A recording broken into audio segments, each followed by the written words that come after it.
Ini adalah kisah tentang seorang pria yang hendak membongkar makam ayahnya. Semua orang yang mendengar kabar ini merasa marah dan tidak terima. Apa yang sebenarnya terjadi? Mari kita simak cerita lengkapnya.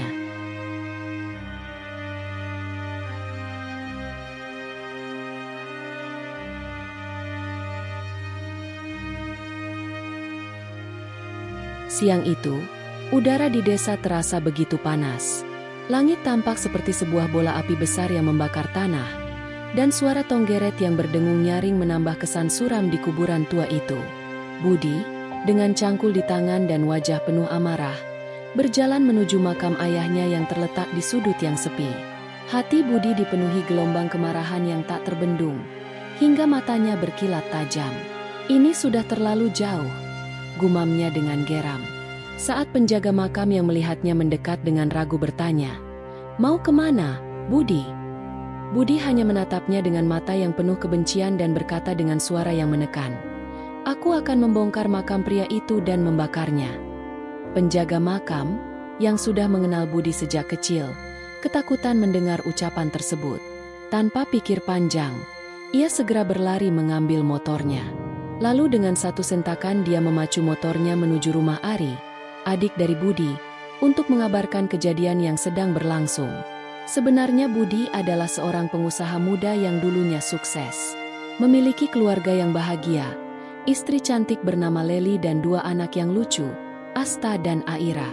Namun semua bisnisnya kini hancur, hutangnya menumpuk di mana-mana. Bahkan Budi terjerat hutang pinjol dan ketagihan judi online serta minuman keras. Hidupnya makin hancur berantakan sejak kepergian ayahnya, Pak Hasan. Puncak kehancuran hidupnya adalah saat Leli dan anak-anaknya memutuskan untuk pergi dari rumah meninggalkan Budi. Saat itu terjadi keributan besar, bahkan sampai para tetangga ikut melerai pertengkaran keduanya. Namun Leli sudah tak tahan dengan kelakuan suaminya itu. "Aku akan membawa anak-anak pergi, kamu tidur saja sama pohon pisang itu," hardik Leli dengan nada marah dan wajah beruai air mata. Siang itu juga Leli pergi membawa kedua anaknya meninggalkan Budi yang sendiri dan makin kalut di rumah. Kondisi Budi memang sedikit aneh. Sejak kematian ayahnya Pak Hasan, Budi yang sudah memiliki rumah sendiri tentu tinggal di desa yang lain. Sedangkan Ari yang masih single, memilih untuk tetap bersama ibunya Bu Halimah. Bu Halimah sendiri sejak kepergian suaminya juga sering sakit-sakitan, sehingga Ari dengan sukarela memilih tinggal di rumah ibunya itu sambil menjalankan bisnisnya. Namun ada satu kebiasaan yang menurut warga desa sangat aneh pada diri Budi. Dia kerap kali memakai paing kemana-mana, dan juga sangat jarang keluar rumah. Penduduk desa bahkan menyebutnya mayat hidup, karena kulitnya yang pucat, akibat jarang terkena sinar matahari. Namun yang lebih aneh lagi, di malam hari Budi tampak seperti orang gila. Dia sering berbicara sendiri, menangis dan memeluk pohon pisang di belakang rumahnya. Orang-orang di desa yang melihat kejadian itu saat lewat di belakang rumah Budi sering berlari ketakutan, karena mengira ada hantu di belakang rumahnya. Dengan keanehan-keanehan dan tingkah lakunya yang semakin parah ini, membuat keretakan di rumah tangganya tak dapat lagi terelakkan. Akhirnya istrinya pun meninggalkannya sendiri. Dan kondisi Budi makin lama makin parah, seperti sedang mengidap gangguan mental. Sampailah pada satu keputusan gilanya di siang itu mengambil cangkul dan berlari menuju makam Pak Hasan, ayahnya sendiri yang telah meninggal 3 tahun lalu.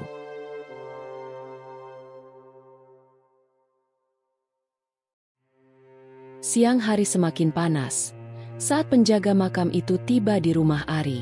Sebuah rumah sederhana namun tampak penuh kedamaian. Ari yang sedang duduk santai siang itu sedang minum teh dan membaca di teras rumah.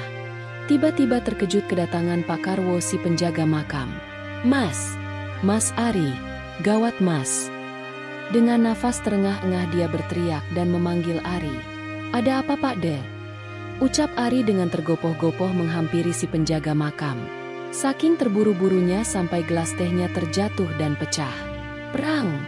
Suara gelas jatuh itu dihiraukannya saja, dan tetap berlari menghampiri Pak Karwo.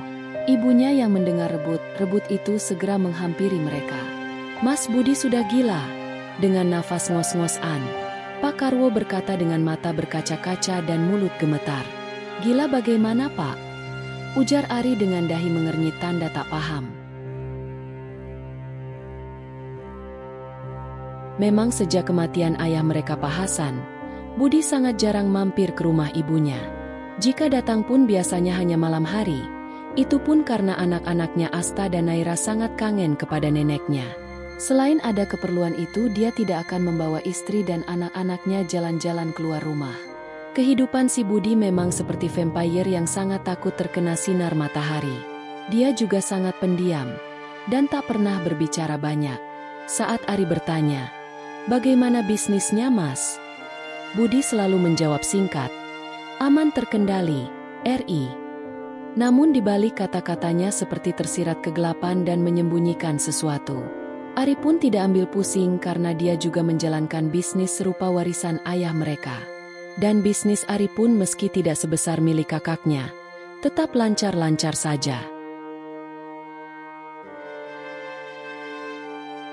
Percakapan si penjaga makam berlanjut.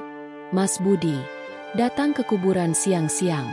Pas itu saya sedang menikmati sepotong cakwe dan segelas kopi.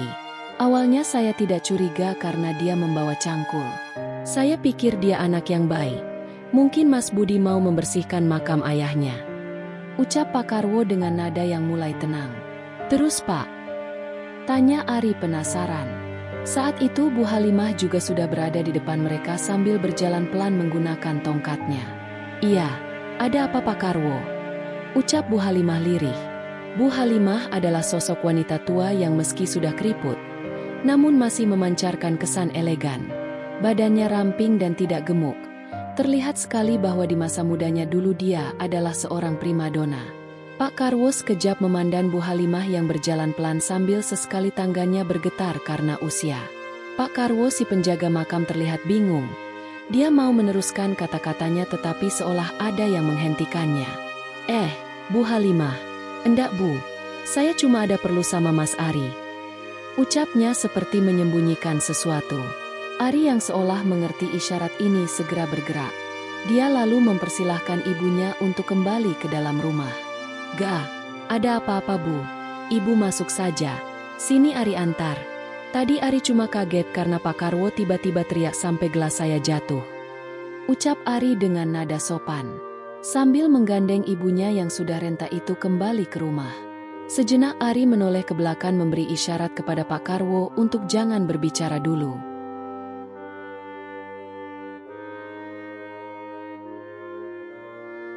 Setelah membawa ibunya ke dalam rumah, Ari segera berlari keluar dan mencecar pertanyaan pada Pak Karwo. "Ada apa sebenarnya, Pak?" tanyanya masih heran. "Sampai di mana ya tadi?" ucap Pak Karwo dengan nada sedikit bingung. "Itu Pak dari makan cakwe," tukas Ari. "Ah iya benar. Tadi pas awal datang ke kuburan saya tidak curiga. Saya pikir dia mau membersihkan makam Bapak. Tapi pas saya dengar suara cangkul, saya penasaran. Pas saya dekati, Mas Budi marah, lalu bilang akan membongkar makam Bapak dan akan membakarnya," ucap Pak Karwo dengan sedikit gemetar. Sekilas tampak aura ketakutan di gurat-gurat wajahnya. Cerita Pak Karwo itu membuatnya kaget. Telinga Ari merah. Dadanya langsung sesak dan serasa mendengar suara geledek di siang hari. "Wah, gawat ini. Kalau gitu ayo kita segera ke sana, Pak," tegas Ari. Dia terkejut mendengar kabar tersebut. Ia tahu betul bahwa hubungan antara Budi dan ayah mereka, Pak Hasan, tidak pernah mulus. Tetapi ia tidak pernah menyangka Budi akan sampai sejauh itu. Ari segera berpamitan kepada ibunya, lalu membonceng Pak Karwo memacu motor itu ke kuburan ayahnya. Ari tidak tahu apa yang sebenarnya terjadi. Tetapi perasaan dalam hatinya mengatakan ada yang tidak beres pada diri kakaknya. Ketika mereka tiba di sana, mereka kaget. Makam sudah hampir tergali separoh. Ari yang melihat kakaknya sedang penuh lumpur dan tanah bermandikan keringat langsung berteriak, "Mas Budi, apa yang kau lakukan?" Seolah tak percaya perbuatan kakaknya itu. Perdebatan sengit langsung meletus. Ari mencoba menenangkan Budi yang tampak seperti orang yang kehilangan kendali. "Budi, kenapa kamu sampai seperti ini?" tanya Ari dengan cemas. Budi menatap adiknya dengan mata penuh kebencian. "Kenapa? Kau mau kukubur juga di dalam liang lahat ini?" ucapnya dengan kasar. Ari yang sangat mengenal kakaknya terdiam sejenak. Dia heran, karena sejak kecil kakaknya itu adalah seorang yang lembut dan baik hati. Bahkan tidak jarang Ari yang suka berkelahi dengan anak kampung, merengek pulang dan saat itu pula Budi sang kakak akan langsung lari menghampirinya. Kalau sudah begitu tak lama kemudian pasti Budi akan mencari anak yang berkelahi dengan adiknya itu untuk memberi bocil nakal itu pelajaran. Tapi kali ini ada yang sangat berbeda. Aura wajah Budi terlihat sangat menakutkan. "Mas, sudah mas, jangan begitu. Aku tahu semasa ayah hidup kamu kurang akur dengannya. Tapi tidak perlu melakukan hal sekejam ini kan?" ucap Ari. "Tidak, orang tua ini pantas masuk neraka," ucap Budi dengan pedas. Ari diam dan berpikir sejenak, lalu berkata, "Apa maksudmu mas? Bukankah ayah selalu memberi kita perhatian? Bahkan sebelum meninggal beliau juga sudah memberikan kita warisan bisnis dan hartanya. Ayah selalu perhatian juga kepadamu mas. Bahkan karena tahu kamu sudah berkeluarga dia memberikan jatah warisan untukmu lebih banyak dariku mas," ucap Ari dengan mulut gemetar. Budi lalu menaruh cangkulnya. Matanya tajam melotot dari dalam liang lahat. Lalu dengan gerakan cepat dia melompat naik dan menarik kerah baju Ari. "Kamu tahu apa? Ini semua gara-gara pria tua itu. Aku sudah bosan dengan pesan bodoh itu. Ayah meninggal dan meninggalkan aku dengan harta dan perusahaan. Tetapi apa yang aku dapatkan? Bisnisku hancur sementara perusahaanmu berkembang pesat." Ari terdiam, sedikit terkejut dengan pengakuan Budi. "Apa maksudmu? Bukankah kita berdua mendapat warisan dan pesan sang sama?" Budi menghela napas panjang. Kali ini raut muka penuh penyesalan tampak di wajahnya. Air mata mulai membasahi pipinya. Seperti ada gejolak di hatinya yang menggerakkannya. Lalu dengan suara pelan, dia berkata, "Ayah memberi kita 3 pesan terakhir. Aku sudah mengikuti apa yang dia katakan. Tapi ternyata itu malah membuat semuanya makin buruk," ucap Budi dengan menatap tajam ke mata adiknya. "Apa maksudmu mas? Aku tak mengerti," ucap Ari sambil memegang tangan kakaknya yang tegang, mencoba untuk menenangkannya. "Aku tidak menagih piutang, aku tidak pernah bekerja di bawah matahari, dan aku bahkan berbicara dengan pohon pisang, seperti yang dia suruh. Tapi bisnisku malah semakin terpuruk, sementara kamu," Budi menatap Ari dengan cemburu, "bisnismu malah berkembang pesat. Kini hutangku di mana-mana. Setiap hari ada saja debt kolektor ke rumah dan menggedor pintu. Mereka tak henti menagih hutang. Bahkan Mbak Emyu, Leli dan anak-anak sudah pergi meninggalkanku pulang ke rumah orang tuanya. Seperti tersambar geledek." Ari terkejut. "Apa yang telah terjadi mas? Mengapa kau tak pernah cerita kepadaku jika kau punya masalah?" tanya Ari dengan lembut. Pak Karwo yang dari tadi melihat kejadian itu hanya dia mematung ketakutan. Takut jika ia turut campur pertengkaran kakak beradik itu akan makin hebat. Budi lalu melepaskan genggamannya. Dirinya sudah mulai tenang. Dia lalu berkata, "Hah, cerita? Mana ada lelaki yang bercerita tentang penderitaannya pada orang lain? Ri, kamu juga laki-laki, kamu harusnya paham betul kalau ada masalah tak selayaknya seorang lelaki merengek dan bercerita ke sana kemari layaknya perempuan," ucap Budi dengan nada jengkel. "Tapi aku ini adikmu mas. Kau boleh bercerita dan membagi penderitaanmu denganku," ucap Ari dengan lembut. Mendengar jawaban itu Budi seketika terdunduk dan menangis keras-keras. Ari lalu menunduk dan memeluknya. Memapahnya ke sebuah gubuk di kuburan itu. Gubuk Pak Karwo si penjaga makam. "Ayo mas, duduk dulu dan ceritakan padaku," ucap Ari dengan lembut sambil memapah kakaknya ke arah gubuk itu. Sembari dia memberi isyarat pada Pak Karwo untuk mengikuti. Setelah mereka duduk di gubuk itu, Budi terdiam. Lalu Ari membuka pembicaraan. "Gimana mas? Tenangkan dulu pikiranmu. Lalu berceritalah, agar aku bisa paham dan bisa membantumu." Dengan tertunduk Budi mulai bercerita. "Kamu masih ingat ketika ayah kita sakit dulu sebelum meninggal dunia? ucap Budi dengan nada lemas. Pikiran Ari lalu kembali terbayang pada suatu peristiwa penting yang menjadi pusat dari semua kejadian ini. Pikirannya mengingat kembali ke 3 tahun sebelumnya, ketika Pak Hasan masih hidup.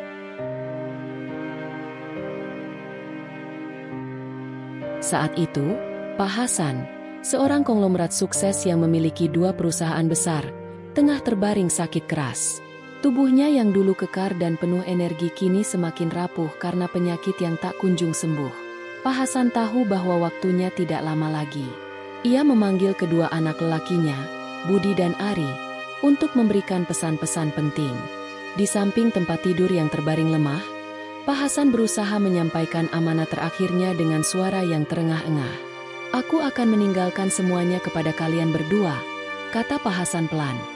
"Bisnis, harta, dan tanggung jawab. Tapi ingat, ada 3 hal yang harus kalian pegang dalam hidup."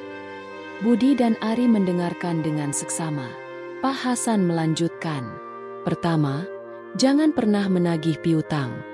Yang kedua, jika kalian bekerja, jangan sampai kena sinar matahari. Ketiga, belajarlah kepada pohon pisang." Budi dan Ari, meskipun merasa sedikit bingung, mengangguk.